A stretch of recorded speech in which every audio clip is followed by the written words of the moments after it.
Ματίνα, θα πρέπει να πατήσεις το mute, να κλείσεις το μικρόφωνο σου γιατί μικροφωνίζει. Okay. All right, so please generate proper motivation for the sake of the liberation of all sentient beings. We will continue studying the ways of Bodhisattva. Έτσι λοιπόν, ας αναπτύξουμε το σωστό κίνητρο ότι για τη χάρη της απελευθέρωσης όλων των όντων θα συνεχίσουμε τη μελέτη του δρόμου του Bodhisattva.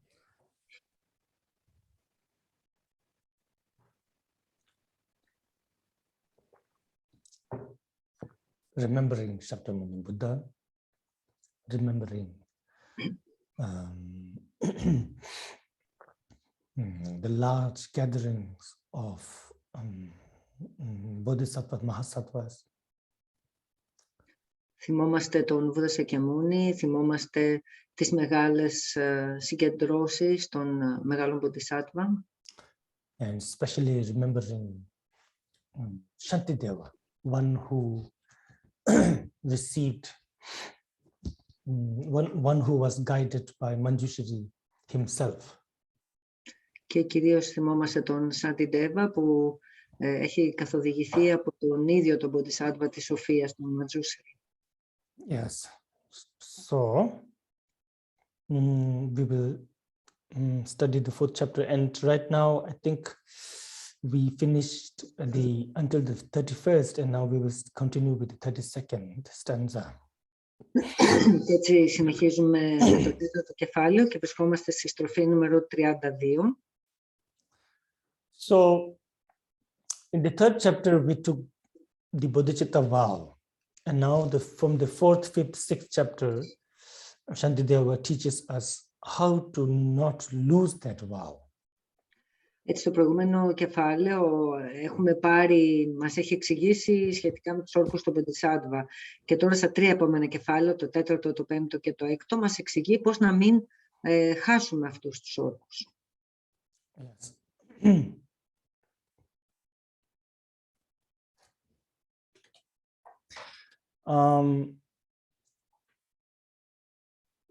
The main factor of practitioner losing bodhicitta vow obviously is affliction. Και ο κύριος λόγος που ένας Bodhisattva χάνει τους όρκους του είναι τα πάθη. The afflictions. So one of the biggest problems in our existence is that we just cannot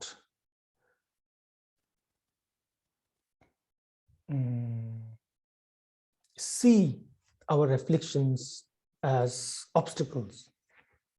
Ένα από τα μεγαλύτερα προβλήματα της ύπαρξής μας είναι ότι δεν μπορούμε να δούμε αυτά τα αρνητικά συναισθήματα, τα πάθη, σαν εμπόδια. You know, of course, the idea of afflictions, we paint it as something bad and almost evil, you know, something that must be abandoned in an abstract manner. We think like that. Όταν σκεφτόμαστε τα πάθη, τα σκεφτόμαστε με έναν αόριστο και γενικό τρόπο, σαν κάτι σατανικό που θα πρέπει να απαλλαγούμε από αυτό, αλλά με έναν αόριστο τρόπο. But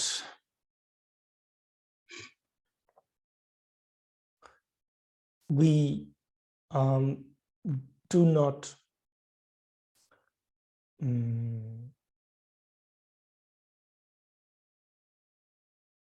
identify our feelings, our cravings, our wishes that we go through day and night as one of the afflictions and as an obstacle to the path. Αλλά δεν κατανοούμε ότι όλες αυτές οι επιθυμίες και οι προσκολήσεις, όλα αυτά που νιώθουμε καθημερινά, ότι είναι κομμάτι των παθών και ότι είναι τα εμπόδια μας στην πρόοδό μας. For example, anger. Anger is the one affliction that ideally we all should see it as an obstacle, because it's visibly harmful. Για παράδειγμα, ο θυμός είναι κάτι πολύ εμφανώς αρνητικό που το νιώθουμε σαν εμπόδιο με ένα πολύ προφανή τρόπο. But only the anger that we feel towards an enemy we think is bad.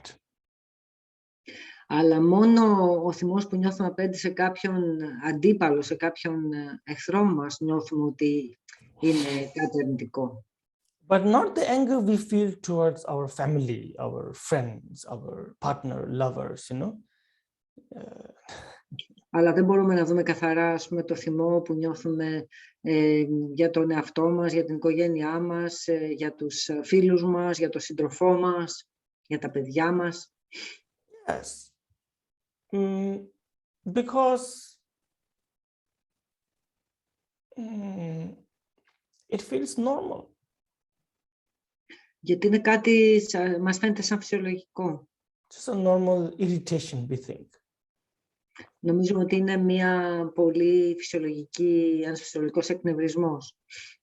And I think that's where, not just I think, we are told, that's where Dharma practice and our life go very separate.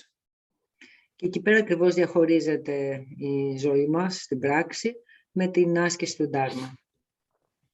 That same goes with desire, you know, when we say, oh, you have to abandon desire.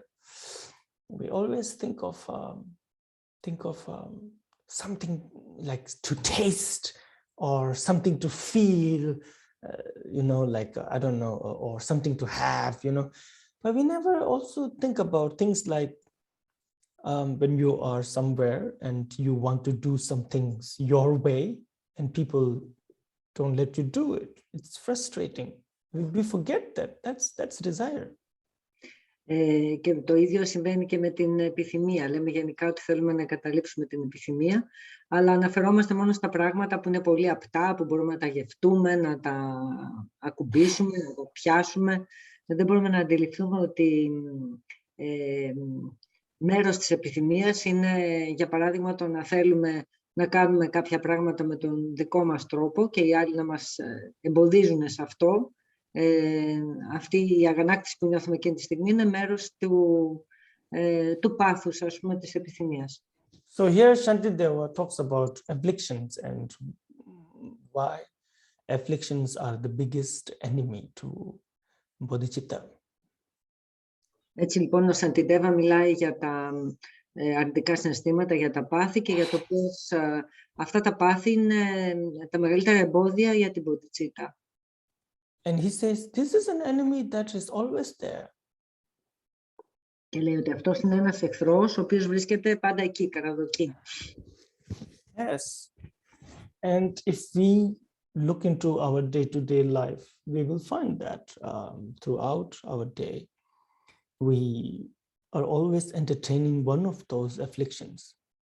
Και αν παρατηρήσουμε την καθημερινή μας ζωή, θα δούμε ότι κάθε στιγμή εξυπηρετούμε, ας πούμε, κάποια από αυτά τα πάθη.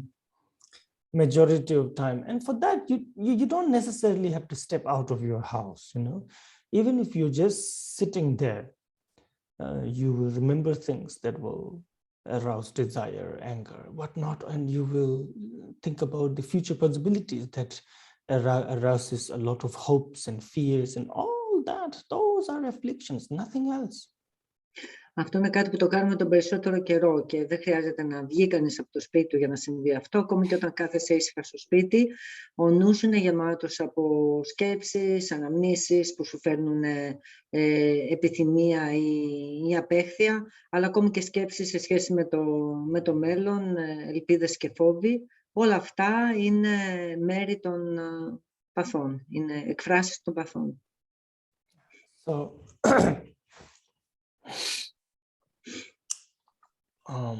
yeah, so this is what he says. He says, you know, during during total mebata dashin kunja tetable during tuba minus 32nd, all other enemies are incapable of remaining for such a length of time as can my disturbing conceptions. The long time enemy with neither beginning nor end. 32nd. Έτσι λοιπόν στη στροφή 32 λέει όλοι οι άλλοι μου εχθροί δεν είναι ικανοί να παραμείνουν για τόσο πολύ καιρό όσο τα πάθη μου, από μακρύ χρόνο χωρίς αρχή και τέλος.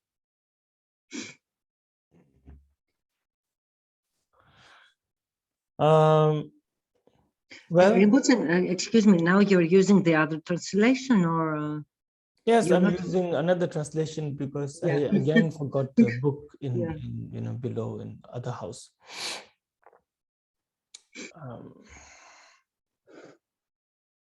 So he says,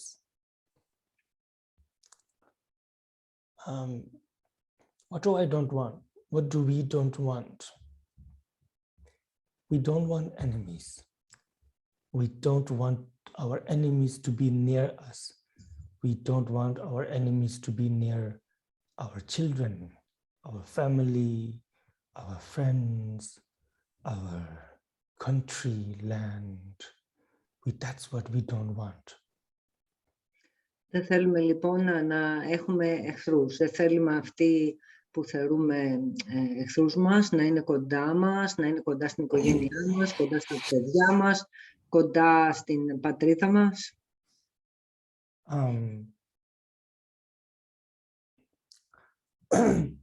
For example, right now, the two, how to say, Russian invasion of Ukraine.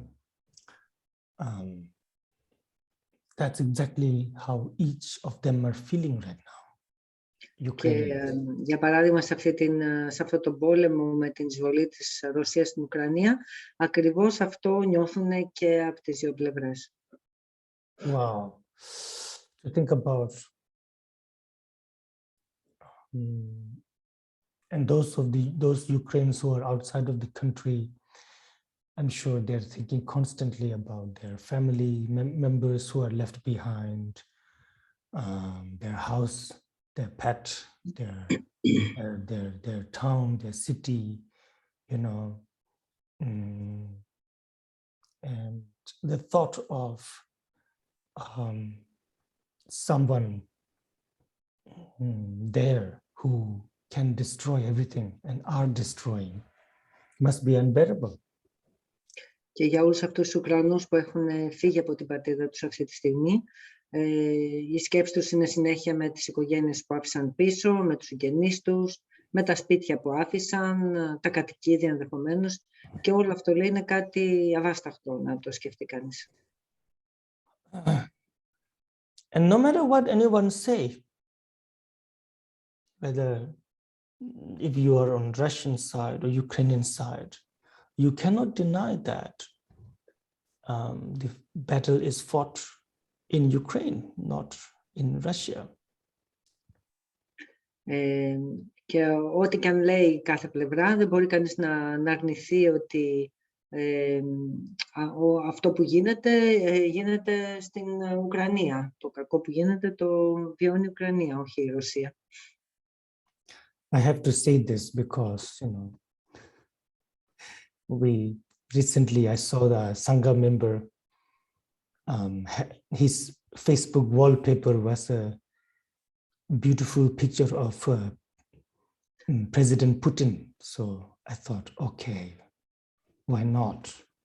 His choice, but you know. Το λέω γιατί είδα πρόσφατα ένα μέλος της Σάγκα που είχε στο προφίλ του, στο εξώφυλλό του στο Facebook, μια ωραία φωτογραφία του Πούτιν. Οπότε με προβλημάτισε αυτό και σκέφτηκα εντάξει, γιατί όχι. Ο καθένας ό,τι θέλει. Yet, you see, this is how difficult it is. The task of the Buddhas and Bodhisattvas is difficult, you know. Yet, what would happen if you go to those people who are being oppressed and tell them, well, this external enemies, oh, it's just impermanent. The real enemy is your afflictions.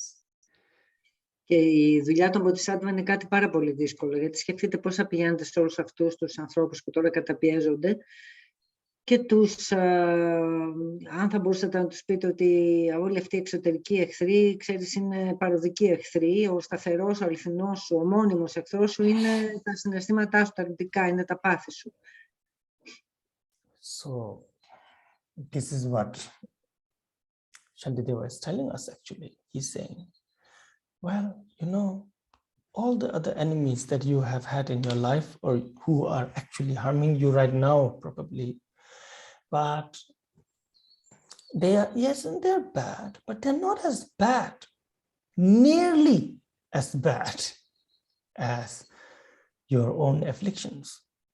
Έτσι λοιπόν ο Σαντιντέβα λέει ότι όλοι αυτοί οι εχθροί που έχεις αντιμετωπίσει μέχρι τώρα μπορεί να τους θεωρείς ότι είναι κακοί, να σου έχουν κάνει κακό, αλλά σου έχουν κάνει ελάχιστο κακό σε σχέση με τα ίδια σου τα αρνητικά συναισθήματα, σε σχέση με τα ίδια σου ενοχλητικά συναισθήματα, τα πάθη. In a previous stanza, in a previous chapter, Shantideva said, even if the whole men and God and asuras, you know, they come together, they cannot push me, they cannot force me to be reborn into the hell realms. Σε προηγούμενη στροφή, σε προηγούμενο κεφάλαιο, είχε πει ότι ακόμη και αν συγκεντρωνόταν η δύναμη όλων των θεών, των ημίθεων, των τιτάνων κτλ., δεν θα μπορούσε να είναι αρκετή για να με αναγκάσει να επαναγεννηθώ στις κολάσεις. If you think this is bad, well, there's always a worse situation. Αν νομίζω ότι κάτι τέτοιο είναι κακό, σκέψου ότι υπάρχει πάντα κάποια πολύ χειρότερη κατάσταση.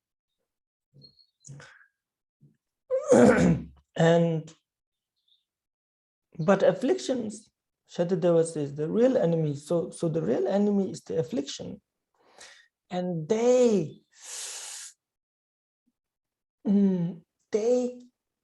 do anything to us. Έτσι λοιπόν, Σαντιντέβα λέει ότι ο αληθινός εχθρός είναι τα πάθη και μπορούν να κάνουν τα πάντα σε εμάς. They make us reborn anywhere they want. They make us go through all kinds of emotions, sadness, happiness, embarrassment, shame, disappointment, sometimes success, happiness, bliss. All that is just different spoke of the wheel. That is basically the game of the afflictions. Έτσι λοιπόν τα πάθη λειτουργούν σαν ένας τροχός με πολλές ακτίνες που μπορούν αυτές οι ακτίνες η κάθε μια να μας οδηγήσει, για παράδειγμα, σε συγκεκριμένες επαναγεννήσεις, καθορίζουν όλη μας τη συναισθηματική κατάσταση για το αν μπορούμε να νιώθουμε καλά, να νιώθουμε δυνατοί, επιτυχημένοι ή να νιώθουμε μεγάλη απογοήτευση, μεγάλο φόβο. Όλα αυτά καθορίζονται από τα πάθη.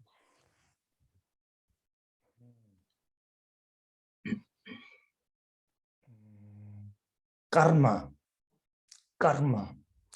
is accumulated through afflictions. Το κάρμα, για παράδειγμα, συσσωρεύεται ακριβώς μέσα από τα πάθη. Sometimes good karma, sometimes bad karma. Doesn't matter. Κάποιες Most of it φορές is still coming from afflictions.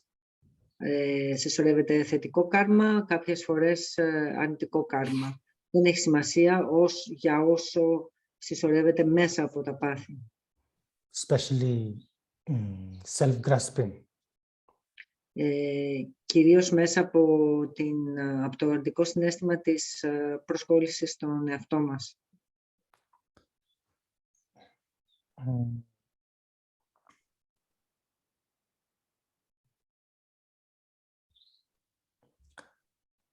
So he says all the other enemies, they can harm you for a year, for a day, for an hour, for a life, but then that's it. You're free of them. But there is this one enemy that is always with you, and that its only job is to harm you. Έτσι λοιπόν λέει ότι οποιοδήποτε άλλος εχθρός μπορεί να σε βλάψει για λίγο, μπορεί να σε βλάψει για μια στιγμή, για μια μέρα, για ένα χρόνο, έστω για μια ζωή. Αλλά υπάρχει και ένας σταθερός, μόνιμος εχθρός, ο οποίος παραμένει και είναι τα πάθη σου. Yes, and it has become so familiar that you don't remember any condition. You cannot identify yourself without them, basically. Και είναι κάτι που γίνεται τόσο πολύ μαζί του, είναι κάτι που το συνηθίζεις τόσο πολύ που πλέον μετά δεν το βλέπεις, δεν μπορείς να διανοηθείς την ύπαρξή σου χωρίς αυτό, γιατί ταυτίζεσαι πλέον μαζί του. Yes, you're starting from your favorite sleeping position to favorite food and toothbrush and what do Greek people like? Organic bio, honey or whatever, you know, all that. Yeah. Organic, what did you say? But I didn't listen. Organic what? Organic, yeah, organic honey. Like honey, okay, yeah. Pine tree honey, whatnot. Okay, yeah, okay.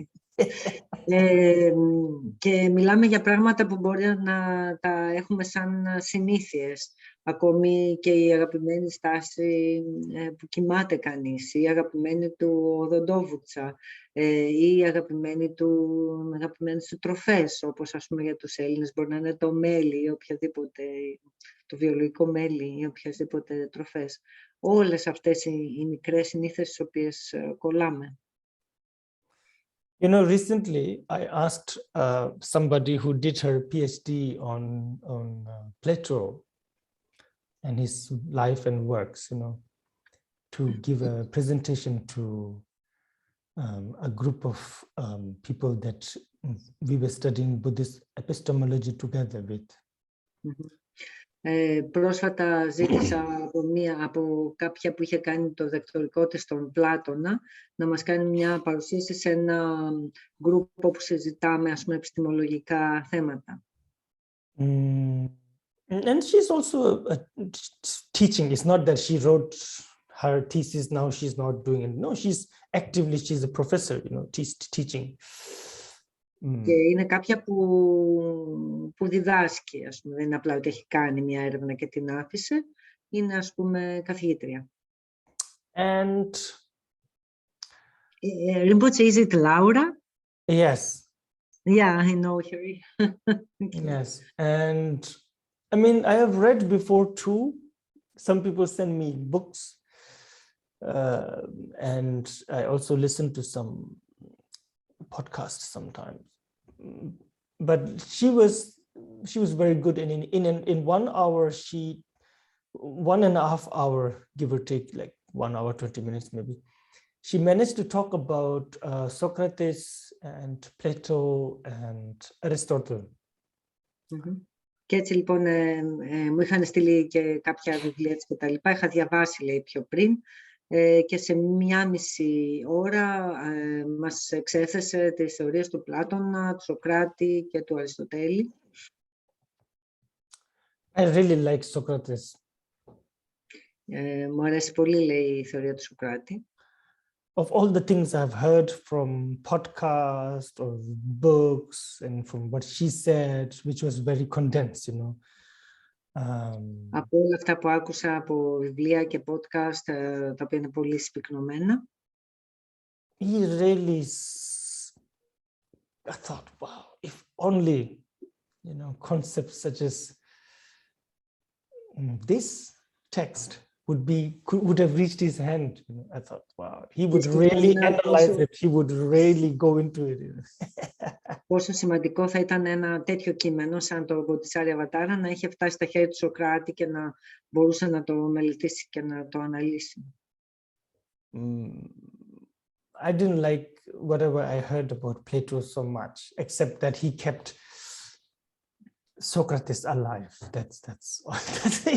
Δεν με ενθουσίασε, λέει ο Πλάτωνας, εκτός από ότι τέλος πάντων μέσα από τα έργα του Πλάτωνα κρατήθηκε, ας το πούμε, ζωντανός ο Σοκράτης, αλλά δεν με ενθουσίασε ο Πλάτωνας, τέλος πάντων. He sounded almost like Indian religion, you know, like non-Buddhist Indian religion thinking, the way he was thinking. Ήταν έτσι κάπως σαν θρησκευτικός, ας πούμε, σαν την παλιά Ινδική θεολογία, ας πούμε, ο τρόπος που σκεφτόταν ο Πλάτωνας. But then what I really liked Aristotle, whatever I heard about him, especially like he's talk about definitions and how definitions should be. They were so good, completely scientific. I thought, wow, this is exactly, you know, if Dharmakirti would see, I don't know the details, but just the way he did, you know, I think Dharmakirti would agree to a lot, you know. Μου άρεσαν πολύ, λέει, οι αναλύσεις, οι λογικές αναλύσεις του Αριστοτέλη και πιστεύω ότι ο Dharmakirti, αν τα διάβαζε, θα συμφωνούσε πολύ με αυτά, με αυτές τις κατηγοριοποιήσεις και τους ορισμούς, ας πούμε, του Αριστοτέλη. Yeah. So I really thought, wow, if only, you know, concepts such as Prajnaparamita or just this, like how Shantideva was analyzing, if only we could have a commentary from the other side, whether they agree or disagree, it would be something really wonderful, I thought. Και σκέφτηκα ότι τέτοιου είδους αναλύσεις ή σαν την Prajnaparamita ή σαν το Bodhisattva, αν μπορούσαν να τα μελετήσουν οι αρχαίοι Έλληνες φιλόσοφοι, η οπτική τους ήταν πολύ ενδιαφέρουσα. Είτε συμφωνούσαν είτε διαφωνούσαν, σίγουρα η συνεισφορά τους ήταν πολύ ενδιαφέρουσα για τέτοια κείμενα. This one,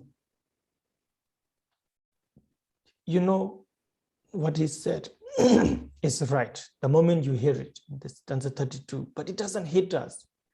And to hit us, we just contemplate on it. We have to contemplate, and then the deeper our contemplation goes. Like we just did when we were talking about external enemy, the war and all that.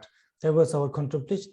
The deeper we go, then we find out that the real horrible, sort of the most horrible thing in this world is my own afflictions, nothing else. Έτσι λοιπόν, αυτή η στροφή νούμερο 32, όταν τη διαβάζει κανείς, νιώθει ότι λέει την αλήθεια. Είναι λόγια πραγματικά αληθινά, αλλά δεν μας εντυπώνονται τόσο πολύ, μέχρι πραγματικά να στοχαστούμε βαθιά πάνω σε αυτά, όπως πριν στοχαστήκαμε πάνω στην έννοια του εχθρού σε σχέση με τον πόλεμο και όλα αυτά. Αν κανείς πραγματικά στοχαστεί πάνω στο νόημα της στροφής 32 που διαβάσαμε πριν, θα καταλάβει ότι σε όλη μας τη ζωή και μέχρι την ώρα του θανάτου θα μπορούμε να αντιληφθούμε ότι ο βασικός μας εχθρός είναι τα πάθη μας, κανείς άλλος. And then next stanza, this is so good. I don't think there exists any other liturgy like this. Και η επόμενη στροφή, και αυτή είναι πάρα πολύ καλή, λέει, νομίζω ότι δεν υπάρχει άλλο κείμενο έτσι του Dharma που να είναι τόσο καλό όσο αυτό. No, even in Buddhist text, You know, I think this type of analysis, I mean, of course, all the Buddhist texts will tell you, yes, affliction is bad and must abandon, but this type of analysis, like what he says in the next lines and throughout the text, is just so unique. Φυσικά, λες, σε όλα τα βουδιστικά κείμενα θα βρεις, ας πούμε, αυτά που λένε ότι τα πάθη είναι κάτι κακό και τα λοιπά, αλλά ο τρόπος που τον αλύει ο Σαντιντέβα είναι μοναδικός. If I agreeably honor and entrust myself to others, they will bring me benefit and happiness. But anyway, but if I entrust myself to these disturbing conceptions, okay, in future they will bring only misery and harm. Anyway, so increase, please. Είναι λοιπόν η στροφή 33. Αν ευχάριστα τιμώ και υπηρετώ τους άλλους, όλοι θα με ευεργετήσουν και θα μου χαρίσουν ευτυχία. Αν όμως υπηρετώ τον εαυτό μου, τα πάθη θα μου φέρουν στο μέλλον μόνο δυστυχία.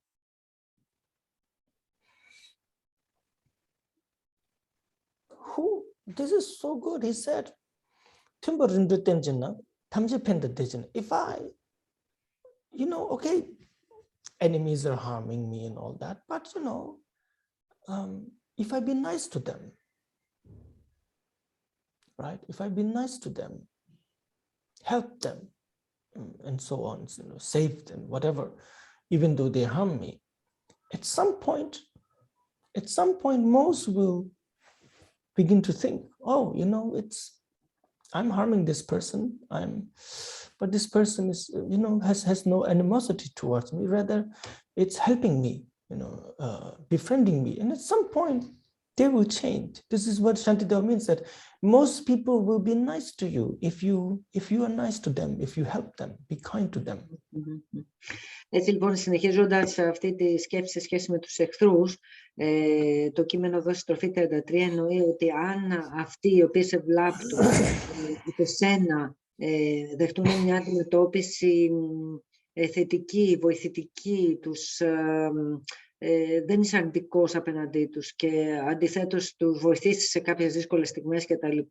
Αργά ή γρήγορα, οποιοδήποτε άνθρωπος, ακόμη και αυτοί που ήταν, ας πούμε, εχθρικά διακείμενοι απέναντί σου, κάποια στιγμή αλλάζουν και εκτιμούν αυτή τη στάση σου τη θετική. Αυτό λέει εδώ. Ότι με τον έναν ή τον άλλο τρόπο, όταν είσαι καλός απέναντι στους άλλους, οι άλλοι κάποια στιγμή θα νιώσουν ευγνωμοσύνη, ακόμη και αυτοί που αρχικά ήταν, ας το πούμε, εχθροί σου. Yes, but if I accommodate afflictions, if I be very accommodating and nice to afflictions, they will only bring me more misery. They will only, yeah. Αλλά αντίθετα όμως, αν υπηρετήσω μόνο τα πάθη μου, το αποτέλεσμα θα είναι μονάχα μιζέρια και δυστυχία. Δεν μπορούν τα πάθη να μου φέρουν τίποτα ευχάριστο. Recently, I mean, there's a young boy who came to me a couple of years ago and started studying Buddha Dharma with me. But then after one year, after 1 year, he started discovering a lot of different books and different teachings. And now he's into all kind of tantric stuff, you know.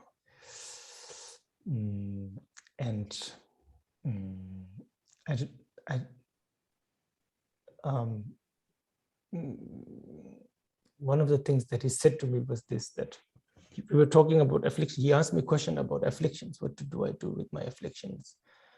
And I told him, well, you have to, you know, you have to be practical and see what they really do. And then, you know, if you really feel like you must abandon it, then you can go forth with that, stuff like that. And he said, well, I think you have to be gentle with your feelings, you know, with your afflictions. You have to be sort of gentle. If you have animosity towards your own afflictions, that is another affliction, you know. That's not correct. Για παράδειγμα, λέει, είχα έναν νεαρό που ερχόταν σε μένα για συμβουλές και είχε αρχίσει να μελετάει τον Ντάρμα και τα λοιπά. Μετά από λίγο, λέει, ανακάλυψε διάφορα βιβλία και άρχισε να διαβάζει μόνος του, διάφορα έτσι νιοετζίστικα βιβλία σε σχέση με την τάντρα και τα λοιπά.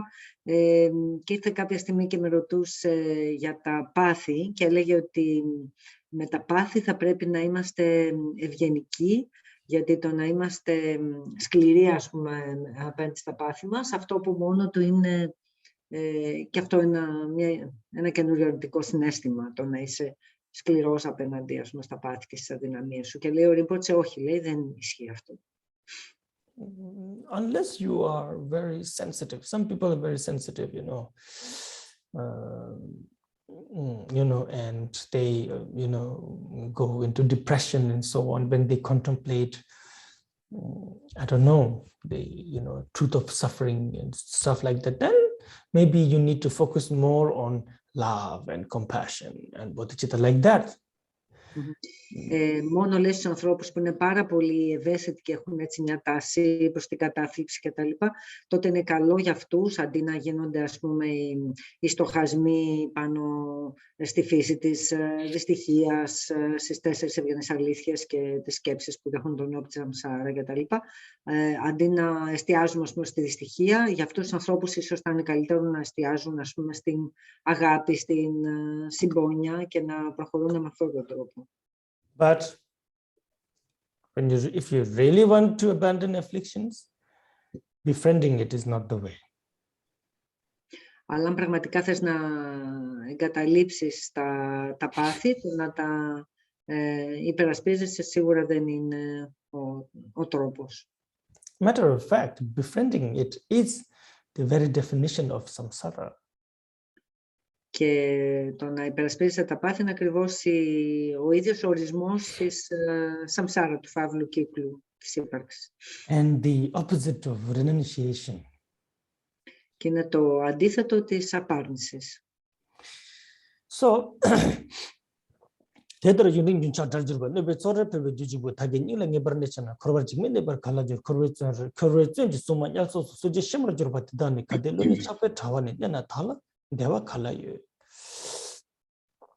34th and 35th. While in cyclic existence, how can I be joyful and unafraid if in my heart I readily prepare a place for this incessant enemy of long duration, the sole cause for the increase of all that harms me? And how shall I ever have happiness if in a net of attachment within my mind there dwell the gardens of the prison of cyclic existence? There, afflictions that become my butchers and tormentors in hell.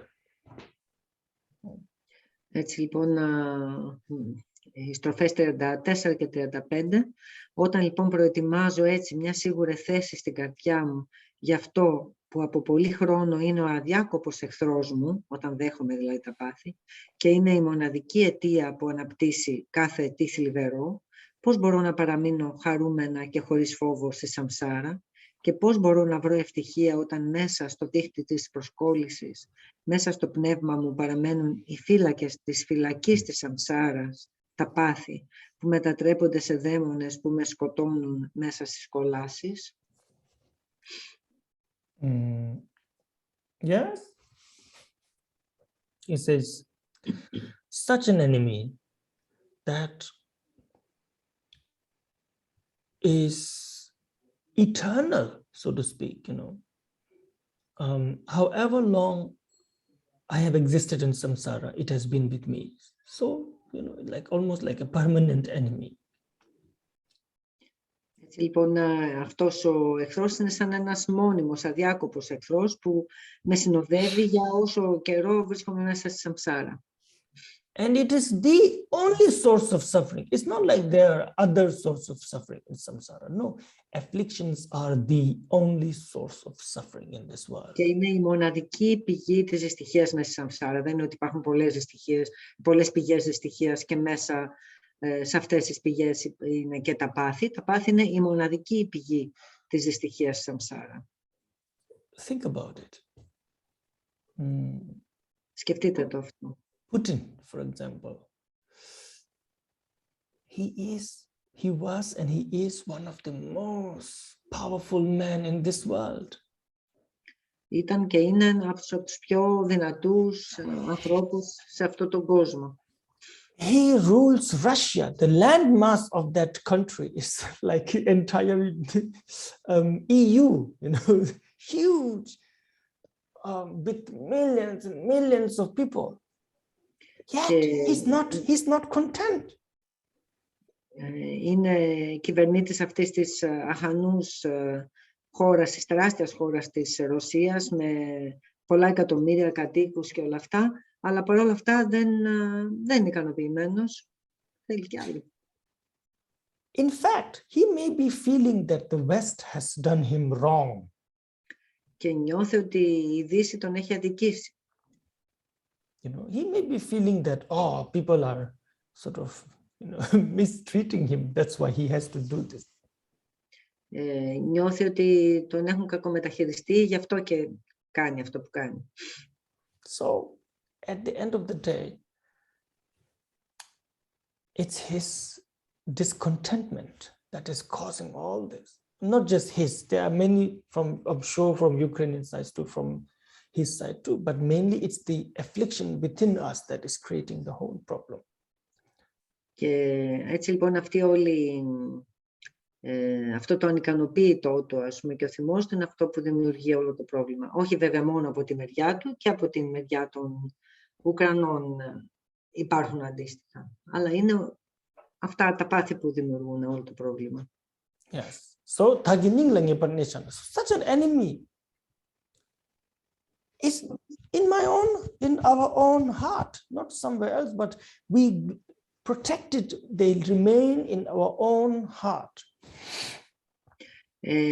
Αυτός ο εχθρός, λοιπόν, ένας τέτοιος εχθρός, είναι σαν να βρίσκεται συνέχεια κρυμμένος μες στην καρδιά μας και εμείς αντί να το αντιμετωπίζουμε, είναι σαν να θέλουμε να το προστατέψουμε.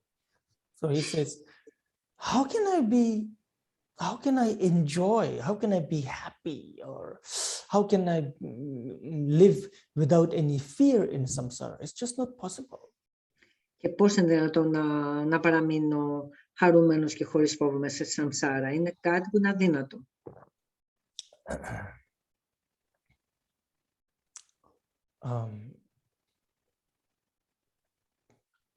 That which pushes me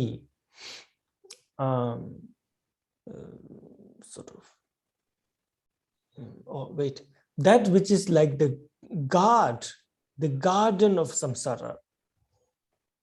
Αυτός λοιπόν, αυτά τα πάθη είναι σαν να είναι οι φύλακες της σαμσάρα. That which is the tormentor in the hell realms. Είναι αυτοί οι βασανιστές μέσα στις κολάσεις. Is here within me right now, in my own sort of mind, through the net of my afflictions, my desire, I keep it. Αυτό τον εχθρό είναι σαν να τον κρατάω στην καρδιά μου μέσα από αυτό το δίχτυ των παθών και των επιθυμιών μου. Yeah, so how can I then relax? Και πώς να χαλαρώσω μέσα σε όλα αυτά? Again, it's not to make us depressed and discouraged. Όλα αυτά δεν είναι για να μας κάνουν να νιώσουμε κατάθλιψη και απογοήτευση. But to really wake us up. Είναι για να μας κάνουν να ανοίξουμε τα μάτια. To really tell us, hey, you know, don't how to say, don't keep your eyes closed. Είναι για να μας ταρακουνήσουν και να μας πούνε, μην κρατάς τα μάτια σου κλειστά. Yes. Of course, you know, we will continue living like we did before, probably. Φυσικά, λέει, το πιο πιθανό είναι να συνεχίσουμε να ζούμε όπως κάναμε πριν. but next time when you're arguing for a parking place or whatever, you know, like not just strong emotions like you're fighting with an enemy or a bad person, that of course, but even small things, if you feel like a little bit of hesitation, thinking, wow, is it really worth it? Is it, you know, that's good then. Έτσι λοιπόν την επόμενη φορά που παράδειγμα μπορεί να μαλώσεις με κάποιον για μια θέση πάρκινγκ, δεν είναι λέει ανάγκη να είναι πολύ μεγάλες ή βίαιες αυτές οι συγκρούσεις, ακόμη και μικρά καθημερινά πράγματα όπως είναι ας πούμε το να μαλώσεις για ένα πάρκινγκ, ακόμη και αν νιώσεις μέσα σου ένα ίχνος ας πούμε δισταγμού για το αν αυτό το πράγμα έχει νόημα ή έχει κάποιο πραγματικό θετικό αποτέλεσμα, αυτό λέει είναι πάρα πολύ καλό, το να νιώσεις ας πούμε στο λίγο δισταγμό. You're more afraid that this horrible enemy might wake up, you know, when something happens around. You don't have time to fight and argue so much with people. Γιατί εκείνη τη στιγμή έχεις πιο πολύ εστιαστεί στο να φοβάσαι, ας πούμε, να προφυλάξεις τον εαυτό σου, ώστε να μην ξυπνήσει μέσα σου αυτός ο τρομερός εχθρός που έχεις μέσα σου. Οπότε δεν έχεις χρόνο και πολυτέλεια, ας πούμε, να εμπλέκεσαι σε καυγάδες και τέτοια εξωτερικά. Mindset matters a lot. Γιατί η στάση του νου έχει πολύ μεγάλη σημασία. I remember, you know, not being able to sleep sometimes because, I don't know, someone is making a small sound outside. Μερικές φορές θυμάμαι να με πιάνει ύπνος γιατί κάποιος με ενοχλούσε κάνοντας κάποιος έξω, τέλος πάντων από το σπίτι, μπορεί να έκανε ένα πολύ μικρό θόρυβο και με ενοχλούσε τόσο πολύ που δεν με πιάνε ύπνος. Whereas sometimes they can be doing construction work, I can fall asleep, you know. Ή καμιά φορά μπορεί να γίνονται δίπλα κατασκευαστικές εργασίες και να μην σε αφήνουν να κοιμηθείς. Yeah, it's really how you look at it. Και έχει να κάνει με το πώς το βλέπεις όλο αυτό, αυτή την ενόχληση. So,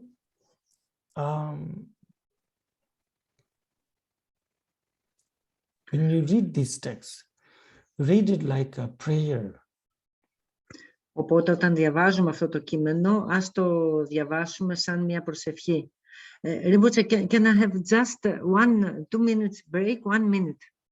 Okay. Because it's the alarm singing and it will get off all the battery. Excuse me, just 1 minute. Yeah. See you.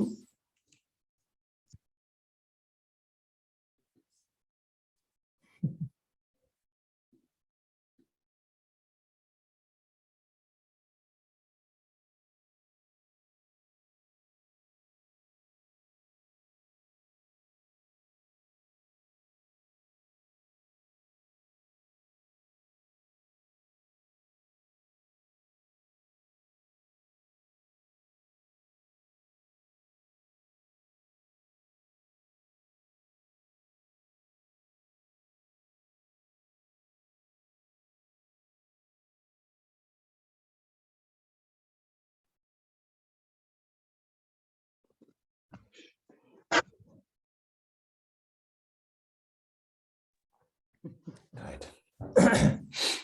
Then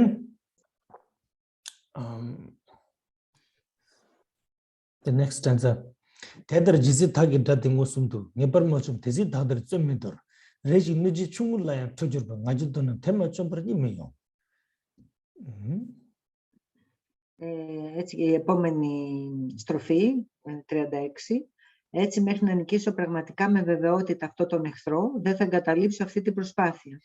Όταν κάποιος τους κάνει ακόμη και ένα μικρό κακό, οι υπερόπτες άνθρωποι οργίζονται και δεν μπορούν να κοιμηθούν μέχρι να τον νικήσουν.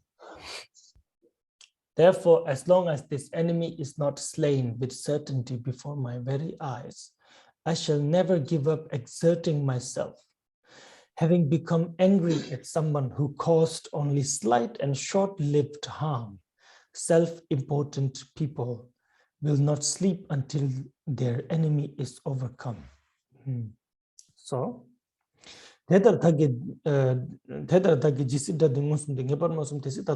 so he says, so from now on, I will gear all of my anger towards my anger. Και έτσι λέει, από εδώ και πέρα όλο μου τον θυμό θα τον στρέψω απέναντι στον πραγματικό με εχθρό, στον θυμό μου. I will look at my afflictions as the real enemy and I will treat it like a real enemy. Θα αντιμετωπίσω και θα συμπεριφερθώ στα πάθη μου σαν να είναι ο πραγματικός μου εχθρός. And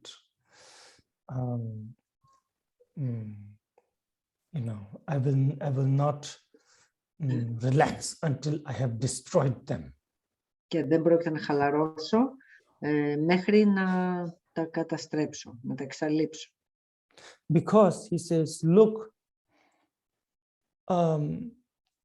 in this world, when a temporary enemy harms people, these prideful beings, they cannot even sleep properly until they have destroyed the enemy, who have done very short, small harm compared to the afflictions. Κοιτάξτε, λέει σε αυτό τον κόσμο, κάποιοι άνθρωποι που είναι έτσι πολύ αλαζόνες, ας πούμε, μέχρι να καταστρέψουν εντελώς τον εχθρό τους, τον όποιο εχθρό τους, που πιθανόν να τους έχει προκαλέσει κάποιο πολύ μικρό κακό, κάποια πολύ μικρή βλάβη, δεν μπορούν να ησυχάσουν μέχρι να τον καταστρέψουν τελείως. Δεν τους πιάνει ύπνος, δεν μπορούν να ησυχάσουν.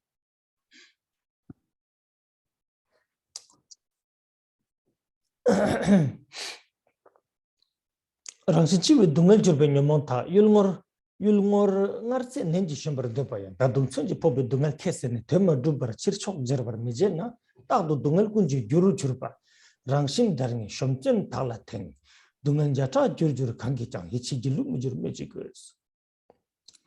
So the next two stanzas goes together. He says, and if while engaged in a violent battle, vigorously desiring to conquer those whose disturbing conception will naturally bring them suffering at death, men disregard the pain of being pierced by spears and arrows and will not withdraw until the day is won.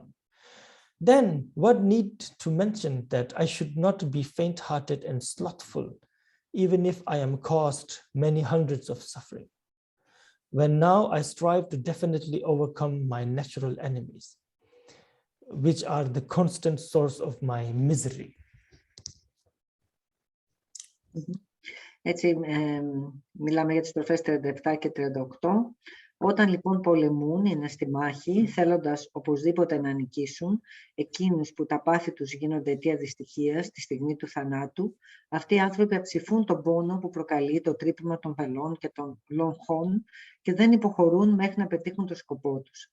Τι χρειάζεται λοιπόν να πούμε? Ότι δεν πρέπει να δειλιάζω και να είμαι αδρανής τώρα στην προσπάθεια να νικήσω τον φυσικό εχθρό που πάντα υπήρξε αιτία κάθε δυστυχίας, ακόμη και αν αυτό γίνει αιτία μεγάλου πόνου. Ariadne, in the Greek translation, the 37th stanza, does it say that whose afflictions will bring them suffering at death? Yeah. Yeah, that's wrong. Oh, that's wrong. Yeah, the English has the same thing. So I think the Greek translator looked there. This one is published by the Tibetan Library from Dharamsala. Yeah, probably, yeah. And I think it is done by a British guy, I think, I forgot his name, Stephen Batchelor, probably. Ah, Batchelor. Yeah, so that's not... So what is the right... Well, the misunderstanding, I mean, no need to go into details so much, but the misunderstanding is, he made the misunderstanding with afflictions. Mm-hmm. The term affliction or here he has disturbing conceptions, right? Whatever. So that is like that is specifically meant for mental phenomena. Whereas the Tibetan term nyonmong can also mean suffering. And sometimes, and here it means the person who is suffering. It is referring to the person himself. So the Tibetan is saying this. You don't need to, no need to explain all that, but just this one you explain, right, of course. He's saying, these people, when you're fighting in a battle, these people will die anyway. They will die naturally anyway. But during the time of death, we want to kill them. Sorry, not during time of death, but during time of battle. Although your enemies are going to die anyway, maybe 1 day, 2 days, 1 week, month, year, 10 year, 20, they're going to die no matter what. But still, when I'm fighting with them, when we're fighting with them, we try to do everything to kill them that day. And for that, you understand, yeah, just that's what it means, yeah. Okay. Έτσι λοιπόν στην στροφή 37 λέει ότι έχει ακολουθηθεί η μετάφραση από ένα αγγλικό κείμενο, από μια αγγλική μετάφραση του θιβετάνικου κειμένου, και δεν είναι ακριβής εδώ πέρα όταν λέει εκείνους που τα πάθη τους γίνονται αιτία δυστυχίας στη στιγμή του θανάτου. Καλό να το βάλουμε έτσι σε μια παρένθεση. Αυτό που εννοεί το κείμενο το θιβετάνικο είναι ότι αυτούς τους ανθρώπους που θεωρείς, ας πούμε, εχθρούς σου, όταν τους έχεις απέναντί σου σε μια μάχη, θέλεις να τους προξενήσεις στο θάνατο, ακόμη και αν γνωρίζεις ότι αργά ή γρήγορα και αυτοί θα πεθάνουν. Μπορεί να είναι την επόμενη μέρα, μπορεί να είναι σε μερικά χρόνια, αλλά εν πάση περιπτώσει κάποια στιγμή θα πεθάνουν. Παρ' όλα αυτά είναι τόσο ο θυμός σου όταν βρίσκεσαι, είναι τόσο ο θυμός των ανθρώπων που βρίσκονται στη μάχη, στον πόλεμο, που θέλουν να προξενήσουν το θάνατο του εχθρού εκείνη την ώρα οι ίδιοι.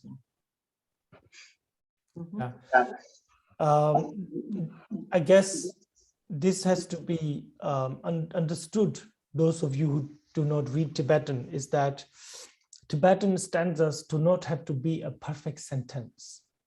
You understand?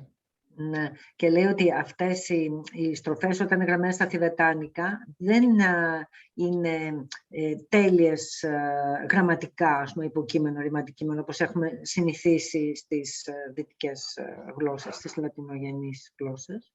Also, many of the way the Tibetans write, many of the time, a lot of what do you call it, conjunction, right? Is it,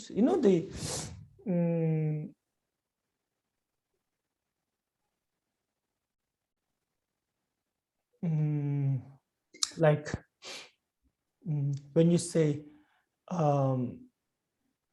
looking at a wall, you say in English you have to say looking at a wall, right? If you say looking at a wall, not good. If you just say looking wall, not good, right? Like that, but Tibetan can I mean, it's a bad example, but you can say something like looking wall. That's or look wall. Yeah, look wall. And it's perfect. Yeah. But you have to fill in the blanks, Yeah, I understand.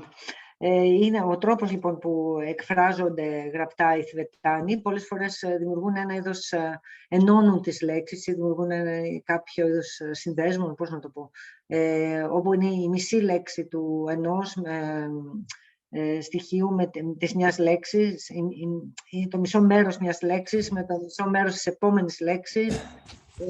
Και αυτό δημιουργεί κάπως συμπτυγμένες, ας πούμε, εκφράσεις και λέξεις, οι οποίες μετά θέλουν ανάλυση όταν μεταφραστούν. Αυτή είναι η δυσκολία, ας πούμε, της μετάφρασης από τα θιβετάνικα. Yes, so if we speak like how English and other languages speak, then it will have to be like chang la tawa, you need the la. But if you you can also say chang tawa, that's it. So no need la. Just an example, you know. So that's why, yeah. Οπότε, αυτό που είπα πριν. No need. But I was explaining the looking at a wall and looking wall, like something like that, you know. Κοιτάζεις τον τοίχο ή κοίτα τοίχο, ας πούμε. Μπορεί να είναι στα θιβετάνικα μία λέξη. Yeah, it makes sense. But I think one reason may be because the verbs come after the object usually, or the subject usually, you know. Yeah, anyway.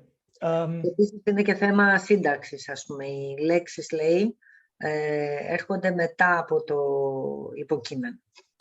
Like within English, you have to say like it would be strange if you say wall that is being looked at. You know, you can do that, but that's stupid. You know, you have to say looking at a wall. Just that.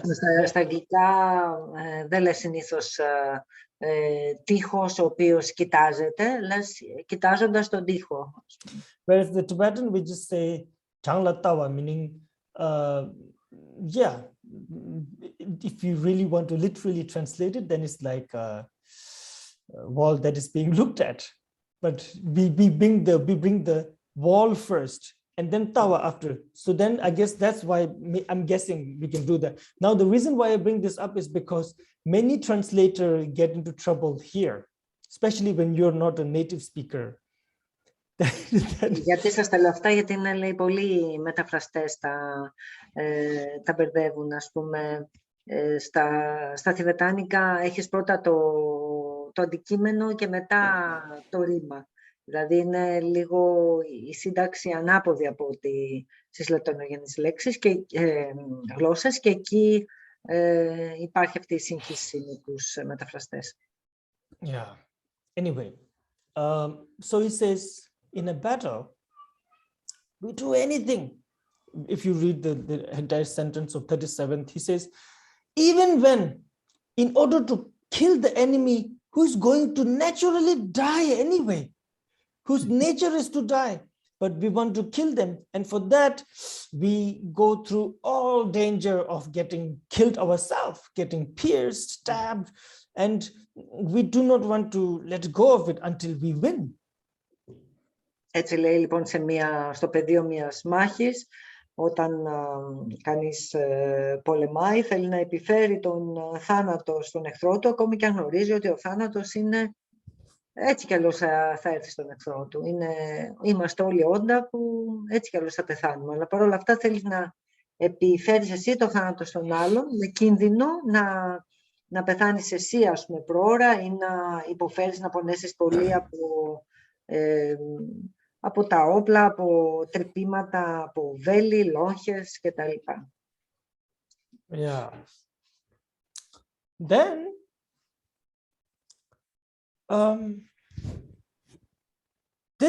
that which is the source of all of my sufferings all the time.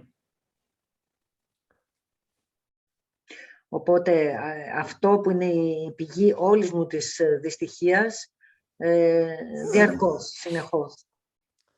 Whose very nature is to harm me, to be my enemy. Η ίδια του η φύση των παθών είναι να με βλάπτει, είναι εχθρικά απέναντι μου. So to destroy that, what need is there to say that to destroy such an enemy, I'm going to be very, I'm going to work hard. I'm going to be very perseverant. Τι να πούμε λοιπόν για την ανάγκη να είμαι πολύ επίμονος και σταθερός και να δουλέψω πολύ σκληρά για να καταστρέψω αυτόν τον μόνιμο εχθρό μου. And even if I am tormented by hundreds of suffering, I'm not going to be disheartened. I'm not going to be discouraged. Και ακόμη και αν αντιμετωπίσω μεγάλη δυστυχία σε αυτή τη διαδικασία και πόνο, δεν πρόκειται να κάνω πίσω, δεν πρόκειται να αποκαρδιωθώ. Because this is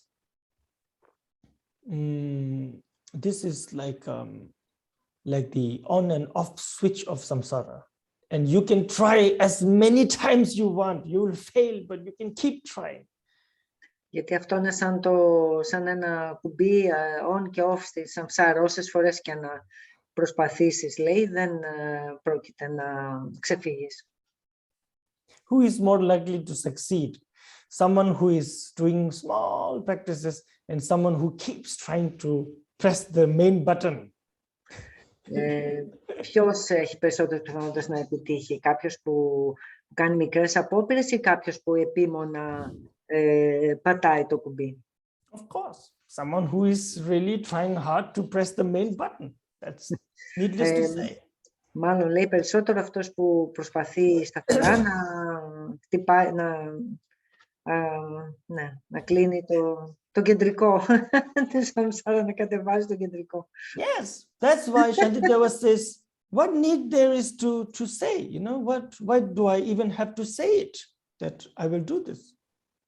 Γι' αυτό λέει ο Shantideva ότι είναι προφανές, λέει, γιατί χρειάζεται, λέει, να το πούμε. Yes.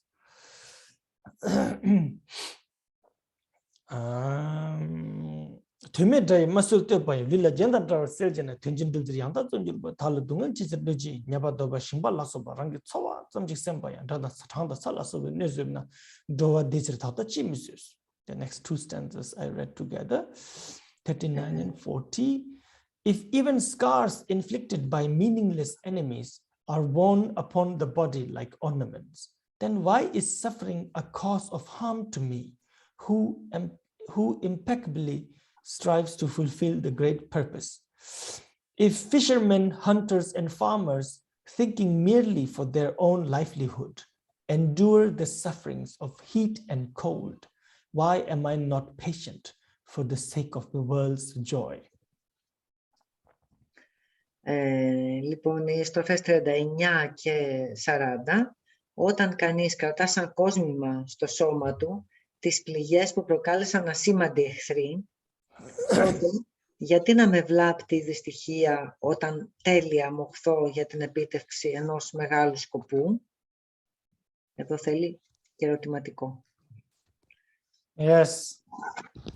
Και τη 40, οι ψαράδες, οι κυνηγοί, οι γεωργοί και οι άλλοι, έχοντας στο νου τους μόνο την επιβίωσή τους, υπομένουν την οδύνη του κρύου, της αίσθησης κτλ. Ενώ εγώ γιατί δεν έχω υπομονή για την ευτυχία όλων των όντων, για χάρη όλων των όντων? Yes, and he says, well, do not be discouraged when you fail, when you also get into more suffering, when you try to destroy afflictions. Do not be discouraged. Και λέει να μην αποκαρδιωνόμαστε, όταν προσπαθούμε να εξαλείψουμε τα πάθη και όταν σε αυτή τη διαδικασία νιώθουμε ότι υποφέρουμε, νιώθουμε δυστυχία. He says, look at the ordinary mundane beings, when they go to war, and it's a meaningless war, like this war right now. It's totally meaningless. It's actually one man's ambition, right? Yet, the soldiers, they get hit by bullet and bomb or whatever, and years after, they will show it to people as, yes, this, 2022, sort of the big war, I got bullet here, I got bullet here, like that, as if it's something to show off. Έτσι, δείτε, λέει, για παράδειγμα, αυτό τον πόλεμο που είναι τόσο ανούσιος, γιατί προέρχεται στην πραγματικότητα απλά από τη φιλοδοξία ενός μοναδικού ανθρώπου. Παρ' όλα αυτά, λέει, αυτοί που θα επιβιώσουν οι στρατιώτες σε αυτόν τον πόλεμο, όλες τις ουλές τους και τις πληγές τους από σφαίρες και τα λοιπά, θα τις επιδεικνύουν με καμάρι αργότερα, λέγοντας αυτό έγινε στη διάρκεια του Μεγάλου Πολέμου του 2022 και τα λοιπά, και θα τις επιδεικνύουν έτσι με περηφάνεια.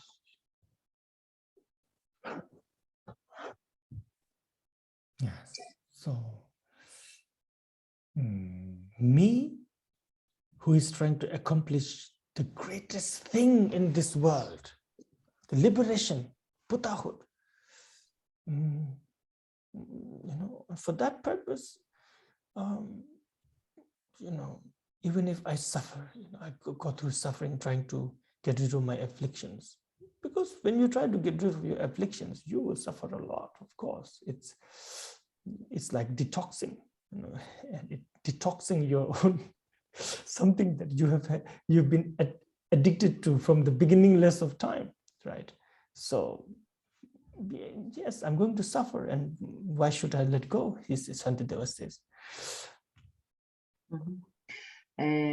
Έτσι λοιπόν, λέω Σαντιντέβα, εγώ λοιπόν, λέει, που θέλω να φτάσω στη φώτιση, να πετύχω τον υψηλότερο στόχο σε αυτή τη ζωή, που είναι να φτάσω στη φώτιση για το όφελος όλων των όντων. Τότε γιατί να μην υπομένω αυτή την δυστυχία που μπορεί να προκύψει στην διαδικασία της προσπάθειάς μου να απαλλαγώ από τα πάθη μου. Γιατί σίγουρα, λέει, θα βιώσουμε μια δυστυχία, γιατί είναι κάτι σαν νοητική αποτοξίνωση που γίνεται όταν αντιμετωπίζουμε τα πάθη μας. Wow, but you know, our perceptions are so bad. You know, we are so much believing of whatever that we're going through right now. Ξέρετε, λέει, οι αντιλήψεις μας είναι τόσο δυνατές, λέει, πιστεύουμε τόσο έντονα ότι αυτά που βιώνουμε είναι αληθινά, αυτά που βιώνουμε αυτή τη στιγμή είναι αληθινά. I'm sure some of us are thinking like, yes, but how can I do this? You know, like maybe you even look down on yourself in a sense that, oh, I've done this and that. I'm such a person. I don't know. You may even think things like, I am very, very sick. I am old. And you forget that this journey is far, far beyond this life. You know, what we are talking about here. Your existence is not just this life. This life is very, very like a speck of dust in the universe of your existence, you know. Αυτά που συζητούμε λοιπόν εδώ δεν αφορούν μόνο αυτή την παρούσα ζωή, αυτή την παρούσα φάση της ζωής μας. Αυτή η παρούσα ζωή είναι σαν ένα μόριο σκόνης μέσα στο σύνολο της ύπαρξής μας. Οπότε μπορεί να υπάρχουν τώρα σκέψεις του στυλ ότι εγώ είμαι πολύ μεγάλος ή πολύ μεγάλη για να τα βγάλω πέρα με όλα αυτά, ή ότι είμαι πολύ άρρωστη, ή γενικώς, ας πούμε, σκέψεις που ή έχω κάνει πολλά κακά πράγματα στο παρελθόν, σκέψεις, ας πούμε, ενοχών και υποτίμησης του εαυτού μας κτλ. Αλλά πρέπει να έχουμε λίγο τη μεγάλη εικόνα, να μην σκεφτόμαστε μόνο ότι για αυτή τη στιγμή. Αυτή η προσπάθεια που κάνουμε αφορά την πορεία μας προς τη φώτιση, και αυτό δεν έχει να κάνει μόνο με αυτή τη συγκεκριμένη μικρή ζωή. And he says it's not like you are not going to suffer if you do not try to destroy your afflictions, you know, then everything is fine. Or it's not like you cannot take hardship. You can, he says. Και λέει ότι δεν είναι ότι δεν θα υποφέρεις καθόλου προσπαθώντας να απαλλαγείς από τα αρνητικά σου συναισθήματα. Σίγουρα θα υπάρξει ταλαιπωρία σε αυτή την πορεία. He says, look at the fishermen, look at the butchers, look at the farmers. All they want is just food, just to survive. But for that, they can go through cold, heat, sort of a wild ocean. They can go through a lot of dangers. Λέει, για παράδειγμα, κοιτά τους ψαράδες, τους κυνηγούς, τους γεωργούς κτλ. Το μόνο που κάνουν είναι να θέλουν να επιβιώσουν, αλλά για να μπορέσουν να επιβιώσουν περνάνε μέσα από πάρα πολλές δυσκολίες, από το κρύο, από τη ζέστη, την κούραση, πάρα πολλές δυσκολίες. Yes. So, for the benefit of all beings, for the happiness of all beings. Can you hear that? No, we hear you. Okay. No, there's children running up and down. No problem. You know. As long as it's not airplanes from Russia. No problem. For the benefit of all beings, how can I not tolerate those? I will tolerate. You should think like that. So then, either in this life or in next life, maybe in Bardo, you will do it. Έτσι λοιπόν, για χάρη όλων των όντων, πρέπει να έχω τη δύναμη και την υπομονή να τα αντέξω όλα αυτά. Και αν δεν τα αντέξω στη διάρκεια αυτής της ζωής, σίγουρα θα τα βιώσω, για παράδειγμα, στη διάρκεια του θανάτου, στον Πάρτο.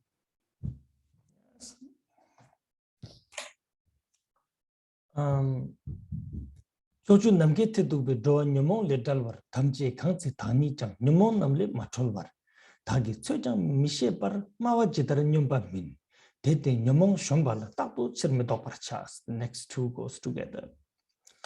When I 41 and 42, when I promised to liberate all those beings dwelling in the 10 directions as far as the ends of space from their afflictions, I myself was not yet freed from mine, thus unaware of even my own capacity.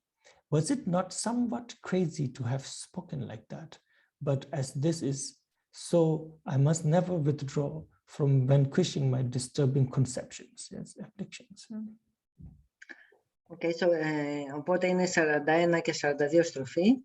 Όταν υποσχέθηκα να ελευθερώσω από τα πάθη τους όλα τα όντα, που φτάνουν μέχρι τα όρια του ουρανού, στις 10 κατευθύνσεις, εγώ ωστόσο δεν είχα ελευθερωθεί από τα πάθη μου ο ίδιος, μη γνωρίζοντας την ίδια μου τη δυνατότητα, δεν ήταν τρέλα να το κάνω αυτό, να πάρω δηλαδή αυτόν τον όρκο, τον Bodhisattva.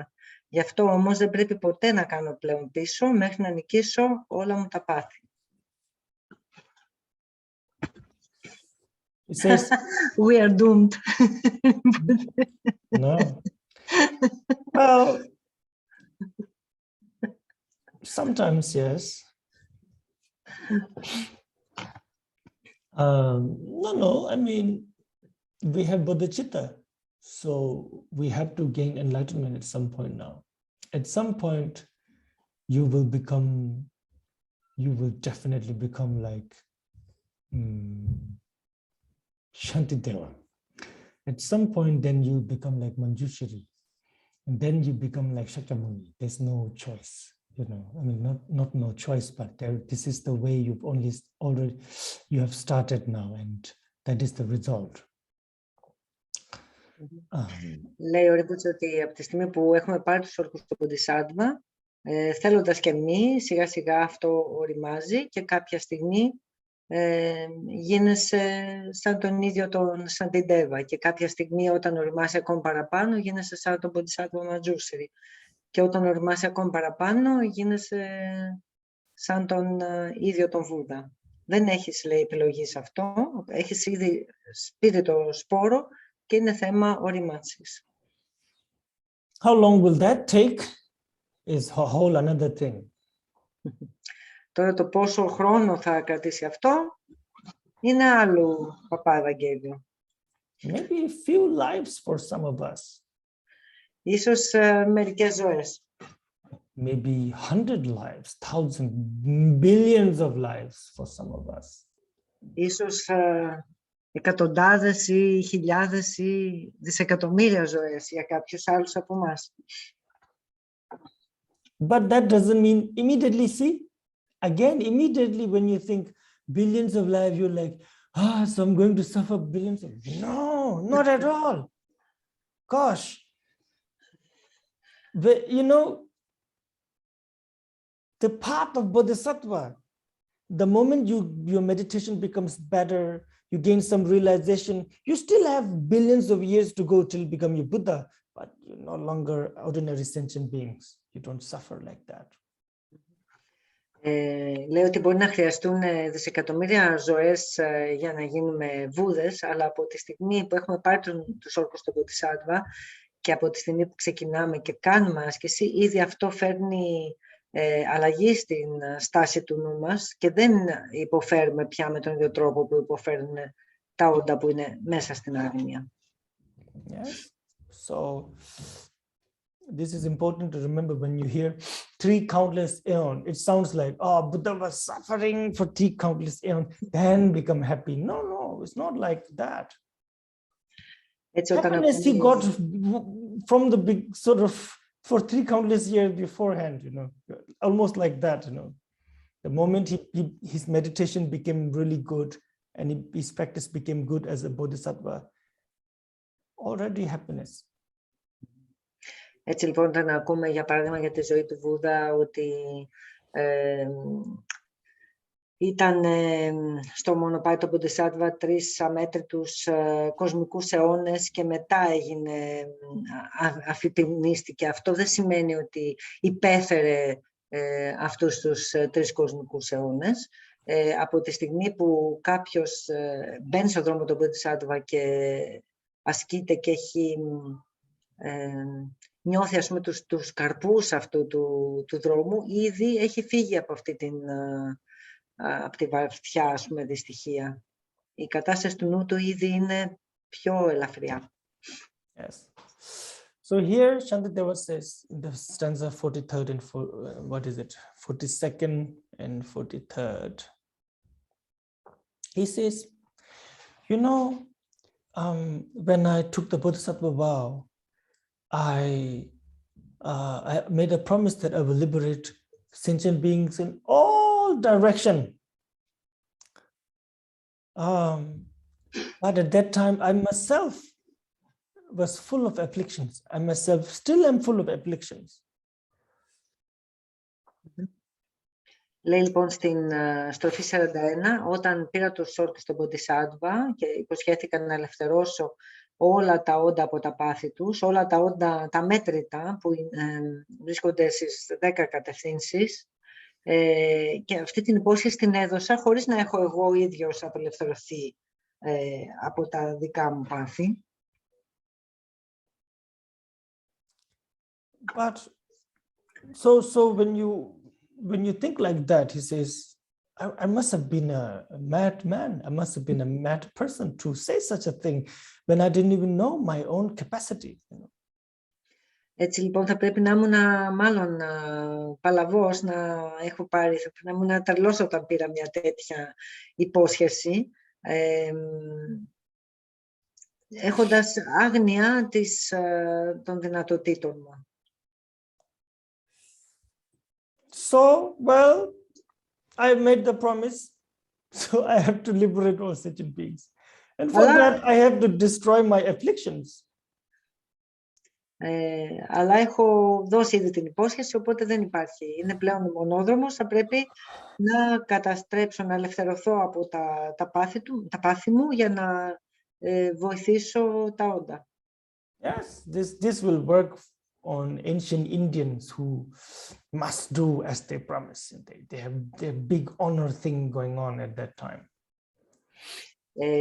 Και σκεφτείτε και το πολιτιστικό πλαίσιο της αρχαίας Ινδίας και τον ηθικό κώδικα, ας πούμε, της υπόσχεσης που έπρεπε οπωσδήποτε μια υπόσχεση, ας πούμε, να την τηρήσουν. So in order to destroy my own afflictions, I will be unstoppable. He says. Έτσι λοιπόν, για να καταστρέψω τα πάθη μου, θα είμαι ακάθεκτος.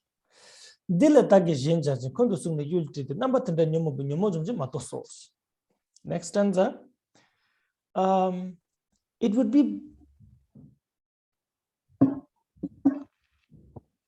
and to do this will be my sole obsession, holding a strong grudge. I shall meet them in battle. But disturbing conceptions such as these destroy disturbing conceptions, and for the time being are not to be abandoned. Είμαστε στη στροφή 43. Αυτό είναι που πρέπει να θέλω και έχοντας οργή πρέπει να τα πολεμήσω. Ένα τέτοιο πάθος καταστρέφει τα άλλα πάθη που δεν συμπεριλαμβάνεται σε αυτά. The Greek translation is not very enlightening here. Yeah, it's the same with the English. Does the Greek translation says that these are the disturbing, these are the afflictions, but they will destroy afflictions? It says, I will tell you exactly word by word the Greek translation. It says, this is what I have to want, and having rage, I have to fight them. Such passion, such affliction destroys all the other afflictions that are not, all the other afflictions that is not, συμπεριλαμβάνεται, πώς είναι Χρυσή, συμπεριλαμβάνεται Χρυσή, άνοιξε λίγο το τέτοιο σου, το μικρόφωνο, συμπεριλαμβάνεται, included, that is not included in this. Which is included. Included, yeah. Okay. Included in what? In the afflictions. It's so good. That's actually quite close to Tibetan. But okay, but it doesn't really make sense, so I don't. Yes. Yes, that's good actually. But I think they try to literally translate the Tibetan. Then it, like I said, in the Tibetan, you throw out a lot of in-between tiny sort of terms and then you glue them. So here, it says, you know, I'm going to be obsessed with this. I'm going to fixate on this. I'm going to grasp on this, that I have to destroy affliction, you know. Έτσι λοιπόν λέει ότι θα έχω αιμονή με με τα πάθη μέχρι να τα καταπολεμήσω. And I will hold a grudge and I will wage war on afflictions. Θα είμαι θυμωμένος απέναντι στα πάθη και θα τους κηρύξω πόλεμο. Now, but he says this type of the grudge, this type of anger towards affliction, this type of wishing to destroy this affliction, they look like afflictions, but they are not included as afflictions. They are not afflictions. Okay. Now I get it here. Okay. Αυτού του είδους λοιπόν ο θυμός που νιώθεις, ας πούμε, η αγανάκτηση και ο θυμός που νιώθεις απέναντι στα πάθη σου, μπορεί να προσομοιάζει με πάθος, αυτός καθ' αυτός ο θυμός, και αυτό το μίσος, ας πούμε, που μπορεί να νιώθεις για τα πάθη σου, αλλά δεν συμπεριλαμβάνεται στα πάθη αυτά καθ' αυτά. So these type of sort of emotions or thoughts, they look like afflictions, but they're not afflictions, and their only job is to destroy the afflictions. Αυτού του είδους λοιπόν ο θυμός έχει σαν μοναδικό στόχο να καταστρέψει τα πάθη. Μπορεί να μοιάζει με πάθος, αλλά δεν συμπεριλαμβάνεται σε αυτά. Maybe we should retranslate the Greek. Too much work. You mean all the text or some controversial stanzas? Well, that's the problem is that then we will have to get the permission of the original translator. Exactly. Usually they're not so willing to do that. Then, you know. And this is based on 2 or 3 translations, I think. For sure, it's the original Tibetan because it's from students of Khenpo Tsurtim Gyamtso who studied Tibetan, Greek students that studied Tibetan in Athens. So it's based on the Tibetan text and also in 1 or 2 translations in English. So it's that's good. Yeah, it's up to you if you want to correct the controversial parts. Okay, yeah. Why not?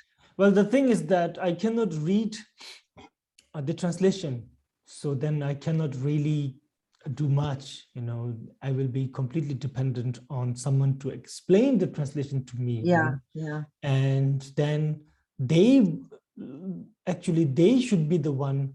Actually, what you need is someone who can read Greek and Tibetan, you know. Yeah, we have people like that, like Lama Tsering, Maurizio Pontigia, and also some old Greek Dharma students in Athens who can read Tibetan and they are Greeks, so they could do this. Yeah, but of course, just being able to read Tibetan doesn't really help. You know, it's like saying, oh, he can read English, so he can correct this scientific journal. You know, that doesn't work. You know, so this is really like that. You know, like you really need someone who has studied these texts in Tibetan. You know, like thoroughly, and then can also read Greek. You know, I'm saying this because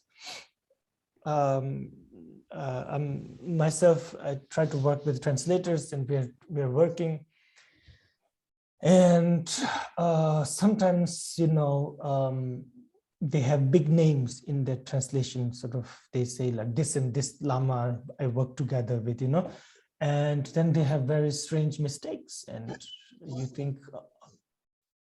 But of course, because the lamas cannot check it. They may be very learned and all that, but they cannot really read and analyze these texts, you know, because of their English. It's simple like that, you know. So there's also an issue with Greek anyway, but it would be nice actually to have a proper. I think this is really good anyway, but well. Do you have any questions? You want me to translate a bit of this or not? Up to you. Do you think it's relevant, you do that, or just leave it? είπε ο Ριμπότσε με 2 λόγια ότι ξέρει πολλούς μεταφραστές που συνεργάζονται με μεγάλους λάμα και τα λοιπά, αλλά πολλές φορές κάνουν στοιχειώδη, ας πούμε, λάθη σε κάποια σημεία στα θιβετάνικα κείμενα και νομίζω ότι είναι επειδή δεν έχουν, ας πούμε, μελετήσει εμβριθώς το νόημα του κάθε κειμένου και στέκονται απλά, ας πούμε, σε μια λεκτική, ας το πούμε, μετάφραση. Yeah. Wonderful. Do you have any questions? Υπάρχουν τίποτα ερωτήσεις?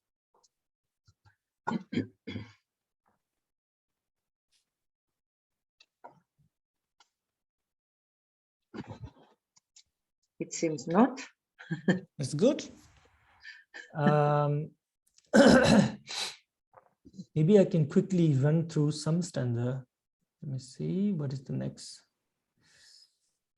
It's 40, we are on 44th. Let's finish this chapter then. Yeah, why not?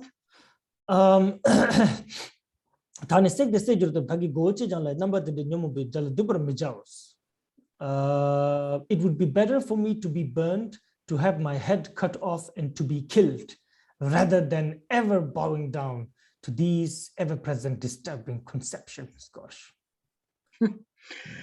Θα ήταν καλύτερα να καώ ή να σκοτωθώ ή ακόμη και να μου κόψουν το κεφάλι παρά να προσκυνήσω αυτούς τους εχθρούς που είναι τα πανταχού παρόντα πάθη μου. Yes, so we should think like that. You know, we cannot do that right now, and that's okay, but you should think like that. Είναι κάτι που τώρα δεν μπορούμε να το κάνουμε και είναι εντάξει που δεν μπορούμε να το κάνουμε τώρα, αλλά θα πρέπει να στρέψουμε το νου μας προς αυτή την κατεύθυνση. Yes. He says, yes, you know, whether I am burned or killed or my head is cut, let it all happen, but I will never bow down to my enemy of afflictions. Έτσι λοιπόν ποτέ δεν θα υποκύψω στον εχθρό που είναι τα πάθη μου, ακόμη και αν κινδυνεύω να αποκεφαλιστώ ή να καώ ή να σκοτωθώ. Of course, when someone is coming to you with the axe, you know, or someone is really harming you and you can easily harm back, you know, your finger will itch, your mouth will itch to say something, do something, but admire that such a sentence, such a stanza exists in this world, you know, really.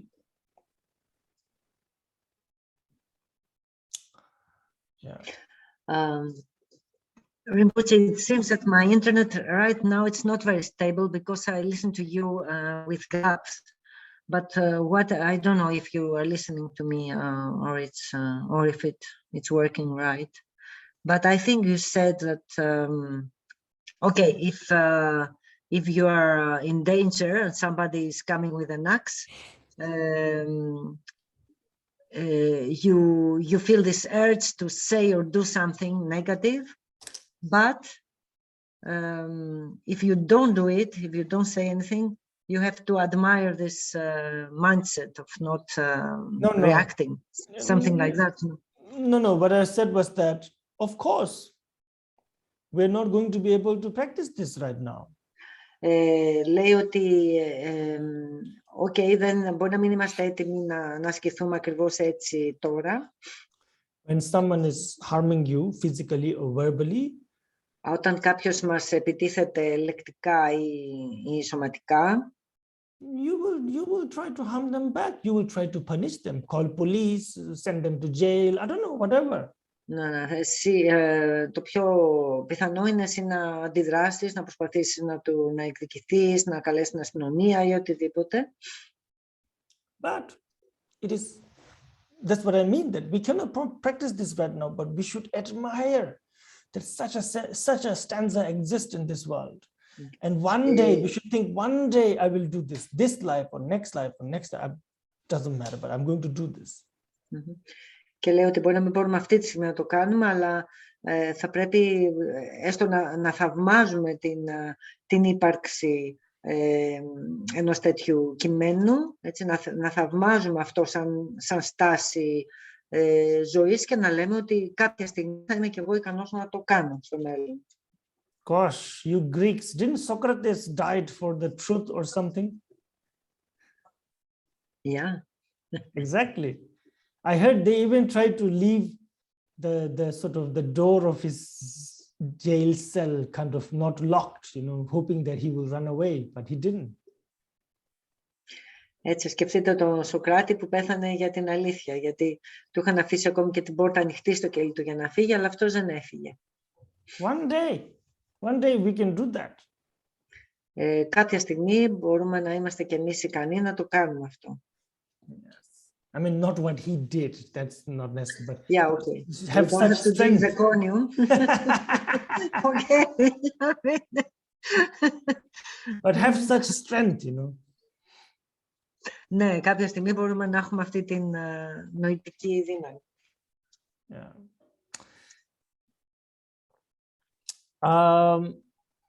타마도 윤네 충양이 율전다도 내지 용소는 너버때네 되네 칠도기 녀몽 다술 때다 담아이 녀몽 셔럽 미기방 다일레서 강도 도와줄 강도네네 단을 찾으러 로진 달라 좀 메버세스.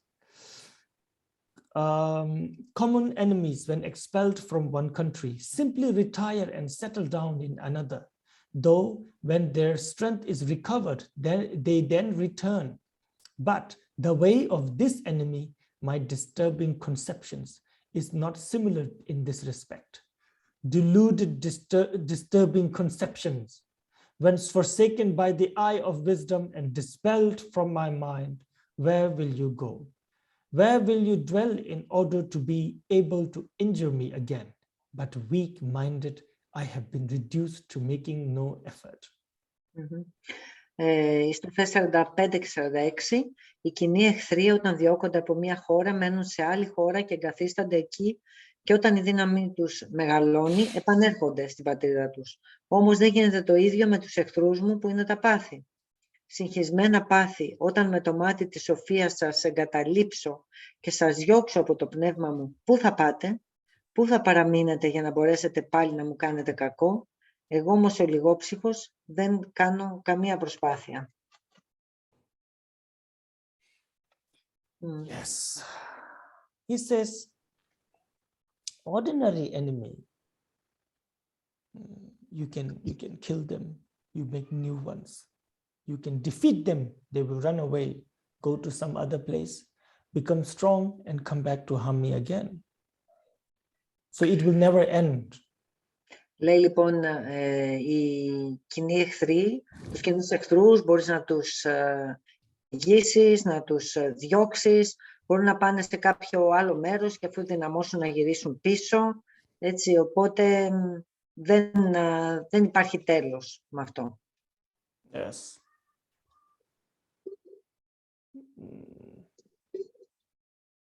Yeah. But the enemy of affliction is not like that. Αλλά ο εχθρός των παθών δεν λειτουργεί έτσι. He says, oh, affliction. Once you are abandoned by the eye of wisdom, once you are removed from my mind, where will you go?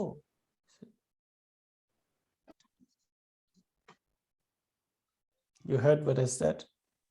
No, it seems my internet is unstable now. No problem. Maybe I will just stop my video so that I can, I don't know. Okay. I will, yeah.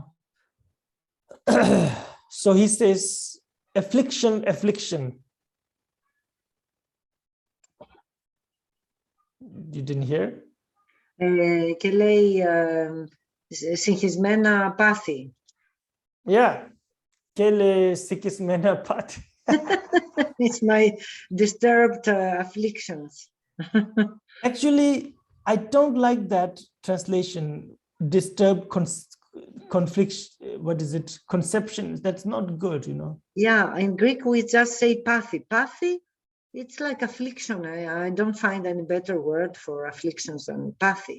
Pathy. Or what is Pathy is all the negative emotions, like all the negative stuff. It's pathy. Great.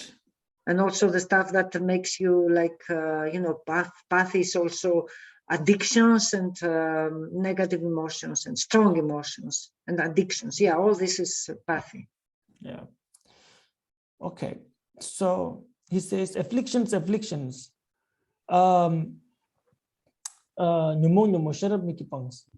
Once it is abandoned by the eye of wisdom, once it is removed from my mind, where will you go? Οπότε πάθη, από τη στιγμή που θα σας εγκαταλείψω μέσα από τη σοφία μου, από τη στιγμή που θα σας απομακρύνω από το νου μου, από το πνεύμα μου, πού θα μπορείτε να πάτε?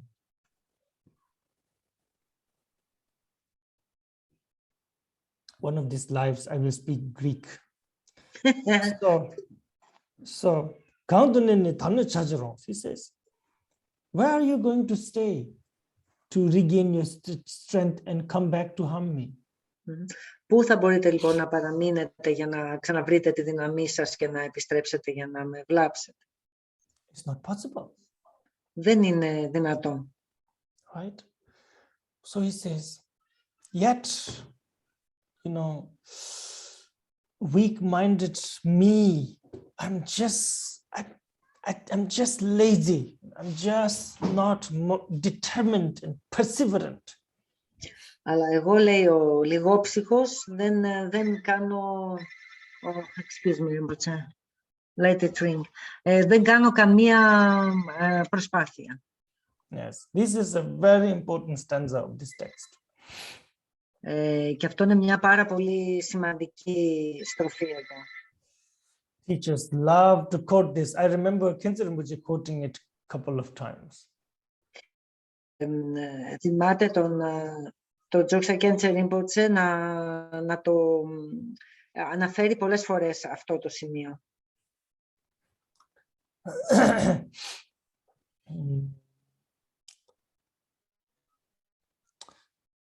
Nyumon yunamini wansolamin parnamin tele shenamina teda kane doa kunne chitine junda tesir ningla jibon she chamba de temeni do tala nyaso no chite neba ches.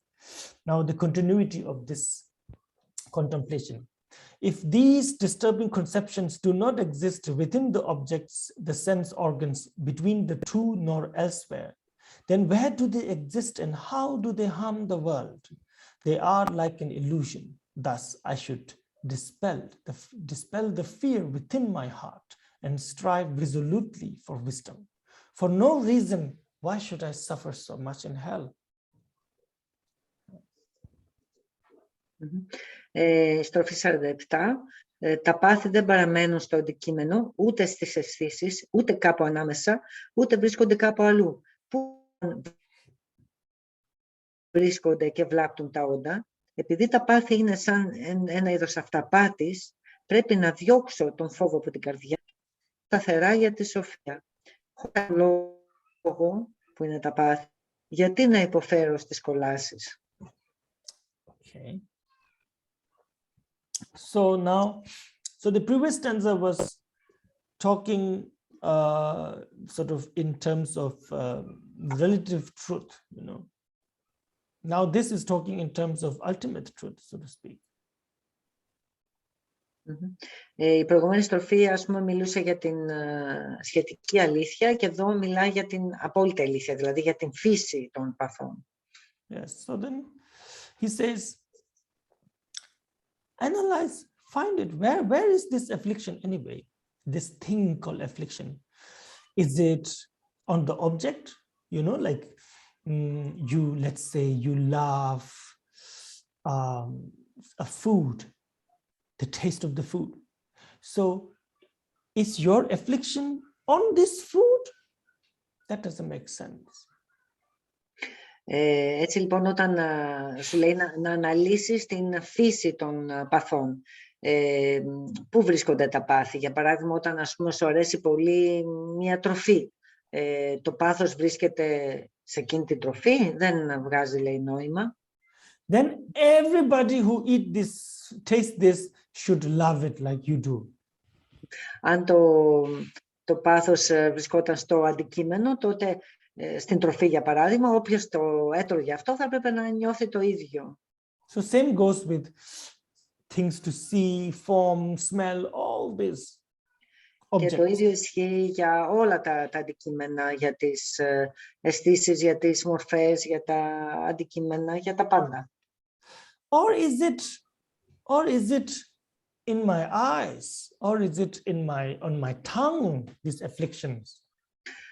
Αυτά λοιπόν τα πάθη βρίσκονται στα μάτια μου, βρίσκονται στην γλώσσα μου. Or in my body. Βρίσκονται στο σώμα μου. But where?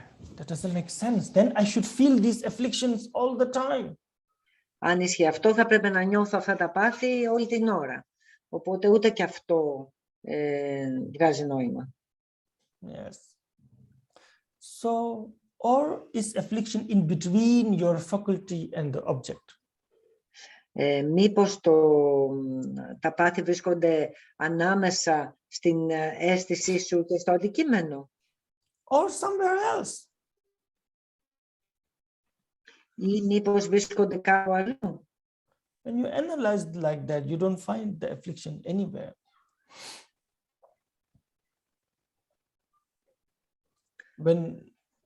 when you analyze like, I just lost you again. when you analyze like that, you do not find the affliction anywhere. Όταν λοιπόν αναλύεις έτσι, δεν βρίσκεις πουθενά την έδρα των παθών. So then where do they remain and harm all sentient beings? Οπότε πού βρίσκονται και πώς τον βλάπτουν όλα τα όντα. This is an illusion. They don't truly exist, yet they harm. It's like an illusory, like a miracle or illusory thing. Οπότε έχουν αυτή τη φύση της αυταπάτης. Από τη μια δεν υπάρχουν αυτά καθ' αυτά, από την άλλη επιφέρουν βλάβη. Είναι σαν μια αυταπάτη, σαν ψευδαίσθηση. So get rid of fear from your mind, from your heart, Shantideva says. Οπότε διώξε τον φόβο από την καρδιά σου, λέει ο Σαντιτέβα. And since you know the reality of affliction, persevere to remove it, destroy it, because they don't truly exist anywhere. But they don't exist anywhere. Εφόσον έχεις λοιπόν στοχαστεί πάνω στην μη πραγματική φύση των παθών, μπορείς να τα ξεριζώσεις, να τα διώξεις από το νου σου, γιατί υποφέρεις στην ουσία χωρίς αληθινό λόγο, χωρίς υπαρκτό λόγο. Why do you let yourself suffer in hell realms and samsara unnecessarily? Για ποιο λόγο να αφήνεις τον εαυτό σου να υποφέρει στις κολάσεις μέσα σε όλα αυτά τα αρνητικά συναισθήματα χωρίς αιτία, άδικα. Yes, so this stanza also very important. Αυτή η στροφή 47 θεωρείται πολύ σημαντική. Yeah.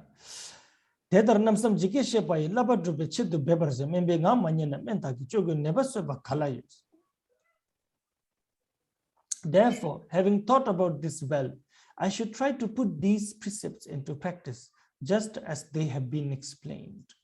If the doctor's instructions are ignored, how will a patient in need of cure be healed by his medicines? Έτσι, λοιπόν, στην στροφή 48, γι' αυτό, αφού τα σκεφτώ αυτά καλά, πρέπει να προσπαθήσω να θέσω σε εφαρμογή τις οδηγίες αυτές που εξηγήθηκαν. Αν δεν ακούσει τα λόγια του γιατρού, πώς μπορεί ένας άρρωστος που χρειάζεται θεραπεία να γίνει καλά με τα φάρμακα? Yeah. So he says, knowing all this, I will try to practice and remove afflictions exactly as I've been told by the doctor who is the Buddha. Έτσι λοιπόν λέει ότι ξέροντας αυτά θα προσπαθήσω να απομακρύνω τα πάθη με τον ίδιο τρόπο σαν να μου τα έλεγε ο μεγάλος γιατρός, έτσι, ο οποίος είναι ο Βούδας.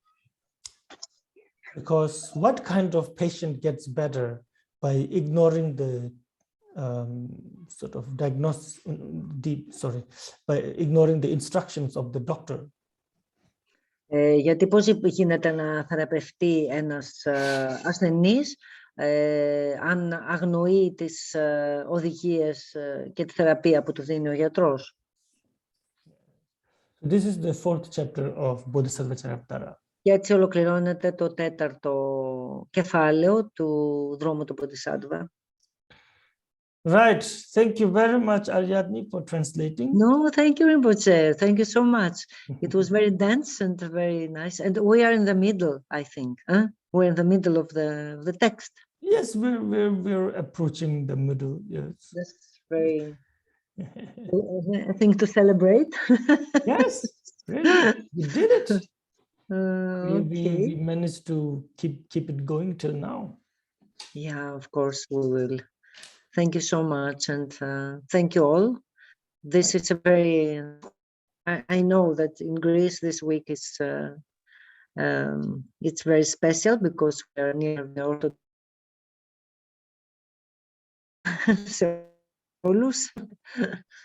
And thank you so much, Rinpoche, again. Thank you. Sonam Maybe- de tamjisi Thank you very much. Chegana si polon ro boy zibatsulan ro ro war show do dungal menji budewa tamji chumene dembanya na kurtina chedi yuri ne juruch changju sumje rumboji majebanam chebada chebanyamba me baya konne kundu pelwar sho jambal ba jidara jambada kundu zambute ante chine da kunji jesundalo jenge wat da tamje rabdo.